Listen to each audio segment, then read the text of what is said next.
నమస్కారం. ఘంటారావానికి స్వాగతం. ప్రధానాంశాలు. మల్కాజిగిరి కార్పొరేషన్ భవనానికి నేడు సీఎం శంకుస్థాపన. 1478 కోట్ల రూపాయల అభివృద్ధి పనులకు శ్రీకారం. మంత్రివర్గ విస్తరణపై కాంగ్రెస్ వర్గాల్లో జోరుగా చర్చ. కేబినెట్ విస్తరణతో పాటు శాఖల పునర్విభజన జరగొచ్చని సమాచారం. రాష్ట్రంలో మద్యం ధరలు పెంపునకు రంగం సిద్ధం.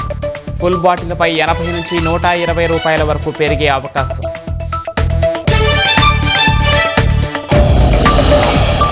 గృహ వినియోగ గ్యాస్ సిలిండర్ ధర 29 రూపాయల పెంపు.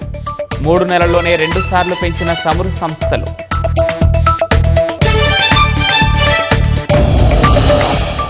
వాయుసేన విమానాల్లో నీట్ పునఃపరీక్ష ప్రశ్నపత్రాల రవాణా. పారదర్శకతను కాపాడటానికేనని ఎన్టీఏ పునరుద్ఘాటన.